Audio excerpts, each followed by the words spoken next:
ข้อยเชื่อว่าเฮาทุกคนที่เกิดมาในโลกนี้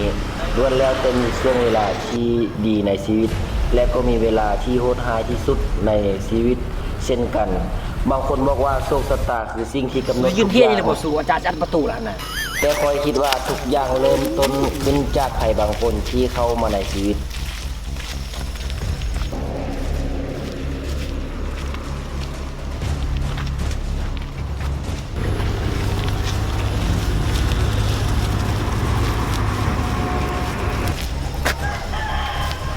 ข้อยเองชื่อว่าโจ๊กเกอร์หนึ่งในสมาชิกคนขี้ดื้อในโรงเรียนพวกเขาอยู่กันเป็นทีมมีบักโต้สายกวน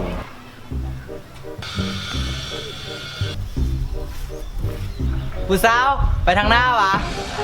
อ้าวคันเพื่อค่อยย่างไปหน้าจะคือค่อยย่างกับหลังล่ะจ้ะ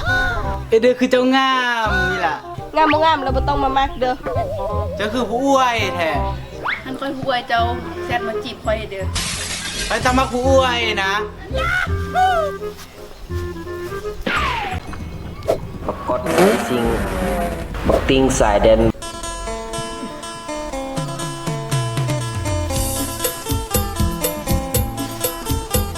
มูฮอเริ่มเป็นเฮงเราได้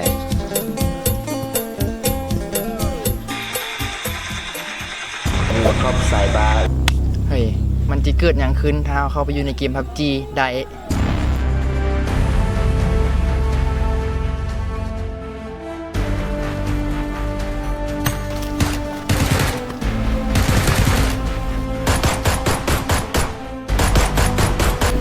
เฮ้ยพับ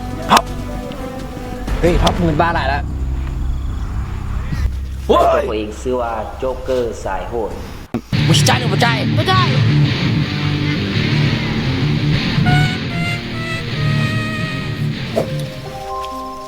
เฮ้ยวนเขาเลิกมึงแล้วอ่ะโอ้มาบ่ทันมาแล้วกูว่าแล้วนะฟังเพลงของเราแล้วส่งมาตะกี้บ่มาเพลงกูว่าเลยก็มาบ่ทันแล้วไปตีสนุกไปโอ้บ่ทันไปนะว่าสิมีลิงเกมอยู่บ้านไปตีคู่นะครูไปคู่ตีแล้วแม่โอ้ตีบ่เป็นเป้ก็มึงบ่ไปตีคู่ลุงกูอ่ะโอ้กูบ่ทันเชียวไปคนนึงนะไปตีคู่บ่ทันแท้ได้ไปแต่งรถแท้ใจนะบ่ได้เลยว่าจักหน่อยนี่บ่ได้แท้ค่าแท้มีเมียแท้ไปแต่งรถหาซะจิปิดแล้วเฮ้ยอาจารย์มันเหงือกเขาเฮ้ยยังโอ้กระเดี่ยวว่าเลิกเลยกระดิสนะไปนี่ที่อาจารย์เอิ้นพวกน้องขึ้นมาห้องการนี้คือเจ้าฮู้โตดีเนาะว่าพากันไปเฮ็ดหยังผิดมาพวกเจ้าจะเรียนจบปีนี้แล้วเป็นหยังบ่เป็นแบบอย่างให้น้องให้นุ่งแดฮู้บ่ว่าอาจารย์ผิดหวังในตัวของพวกน้องหลายอาจารย์จะให้ใบสำรวจกลับไปแล้วพิจารณาพฤติกรรมของตัวเองในเด้อปีสุดท้ายแล้วบ่อยากให้เหือลมบัดจ้อเข้าใจติตอบอาจารย์ได้รู้โดยอาจารย์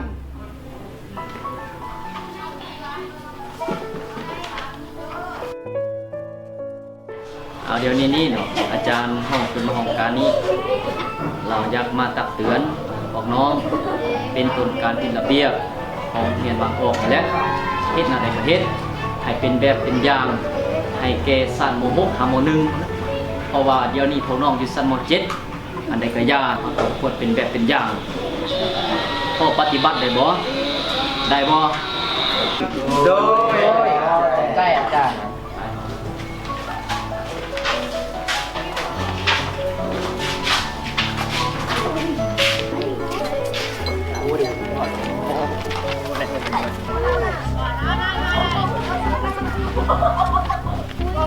เฮ้ยว่ากูเก่งกว่าอาจารย์คอเลสินกูโอ้ค่ะ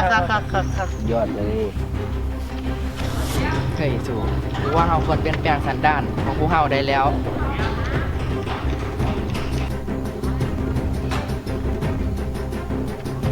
ถ้าพ่อแม่เราฮู้ว่าเราได้เบอร์สำรวจก็คือที่เจอนำเฮาหลายกูอยากให้พ่อแม่กูผิดหวังในตัวกูเป็นไรกูเนี้ยถ้าพวกสู้ยังบุเปลี่ยนแปลงตัวเองนะกูจะว่าจ้างพวกสู้ไปละได้เฮ้ยเป็นไงมึงเฮ้ยส่งซึมคำใส่บาเนาะเมื่อกี้มึงยังหัวอยู่เฮ้ยมึงคิดว่ายอดทุกกูอ่ะกูบ่ได้ตลกนำพวกมึงได้กูว่าแท้สู้ยังบ่ซ้ำนึกผิดเลยวะ ต้องใช้ชีวิตนักเลงแบบนี้ไปอีกโดนจำใดสู้ขึ้นแล้วมันถึกว่ะกูมีไผยอมสุดดอกมึงเป็นบ้าวะเส้นสุดใช้ชีวิตแบบนี้ไปรถกูบ่อยู่น้ำมุกสู่ดอกอันมึงก็จ่อไปกินนมแม่มึงเสือไปรถมึงแม่มึงเสือไปไปห้ามบอกไปรถสิแม่งลุงรถในนั้นเป็นมู่กูได้สิกูจ่อโคตรกูนึงก็ว่าโคตรเห็นแล้วมันก็มู่เขากูบ่อยู่น้ำสูดอกกูจีไปซิ่งรถกูดีกว่า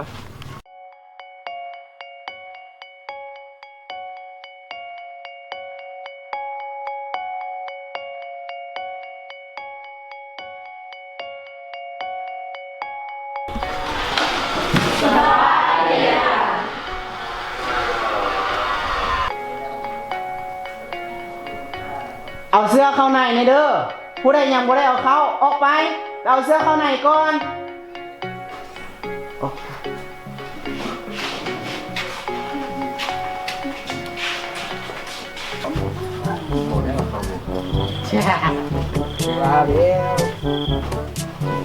เข้ามา การขอร้องเลย เข้ามา การขอห้องเนี่ย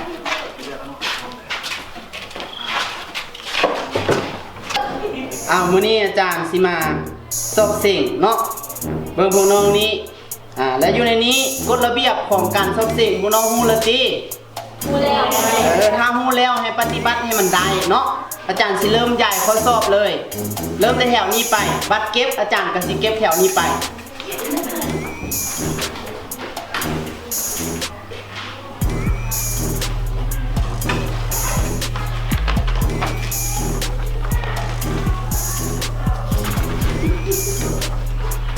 ข้อสอบเพิ่งคักๆเด้อเอามีเข้าใจเข้าใดบ่เข้าใจแล้วถาม เวลาแม่น60 นาทีห้ามกายห้ามเบิ่งกัน มีเจี้ยมีหยังอยู่กองโต๊ะหันเอาเมียนห้ามออกมาเด็ดขาดโทรศัพท์ก็ห้ามใส่เอาเริ่มปฏิบัติ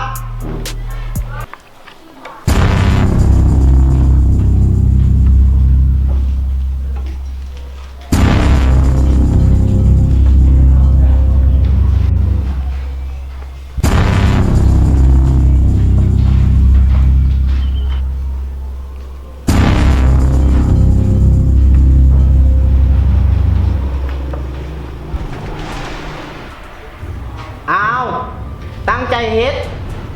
บ่ต้องลมกัน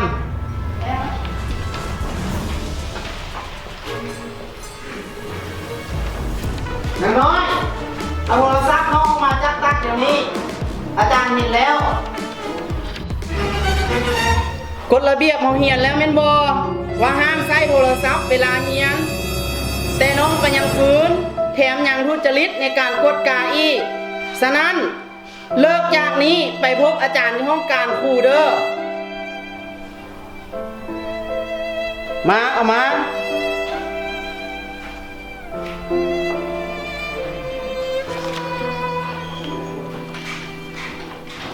ตอนหน้ามันเด้งเมื่อวานสักบอกให้เอาไปเอามาดินสมุนนาเอาหมดเวลาอาจารย์สิเก็บแล้ววันนี้น่ะเริ่มจากแถวนี้ไปเนาะ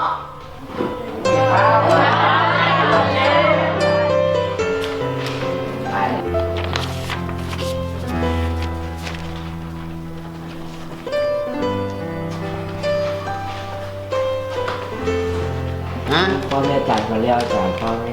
เอามาหมดเวลาแล้วอย่ามาโอเอะยามบอกเฮียนบ่เฮียนเอาใบสำรวจนี่ไปเขียนเทื่อหน้าห้ามให้มีเด็ดขาดอาจารย์บอกแล้วว่าบ่ให้เอาโทรศัพท์มาใส่อยู่โรงเรียนเอาเขียนด้วยขอบใจอาจารย์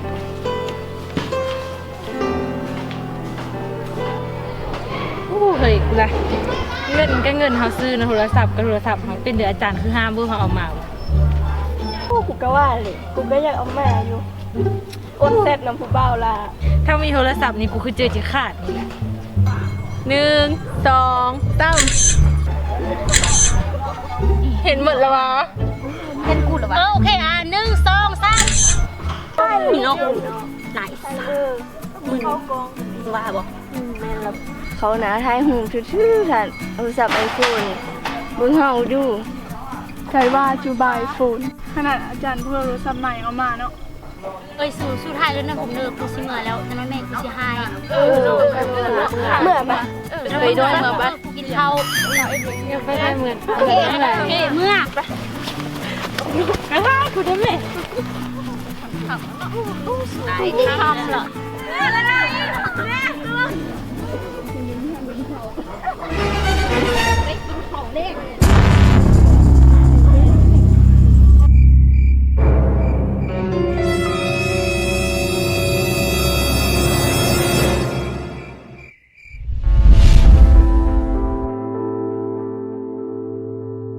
อุ้ยสิเฮ็ดจังไดดี โทรศัพท์ก็เสีย ไปสำรวจก็ได้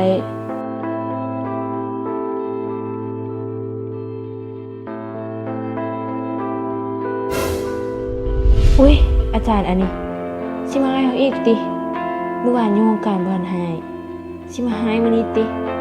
โอ้สวยแล้ว โทรศัพท์น้องแม่นบ่อาจารย์เห็นตกอยู่กลางเดินเมื่อวานนี้คิดว่าน้องอาจจะซอกหามันอยู่ โดยแม่นแล้วขอบใจหลายๆ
มึงมาผู้เดียวมึงก็ช่วยกูวะสำนึกกูบ่ยานดอก เข้ามา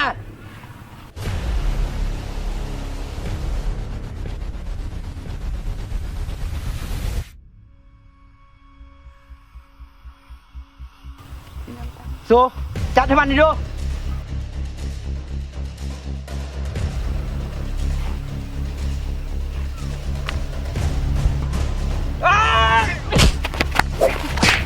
เฮ้ยโอ้ย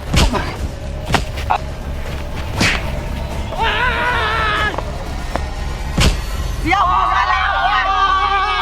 ว้ายเฮ้ย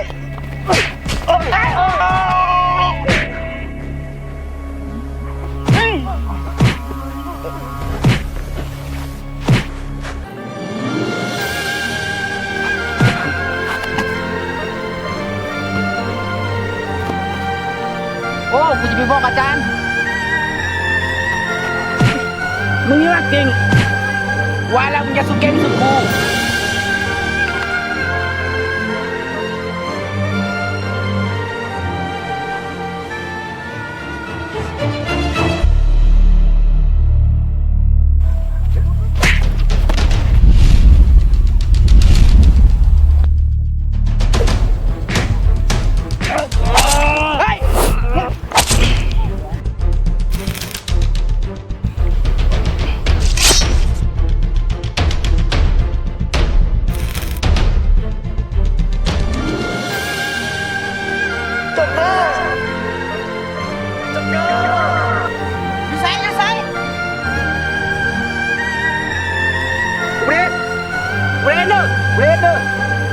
จ็กเกอร์น้องเป็นอย่างไรบ่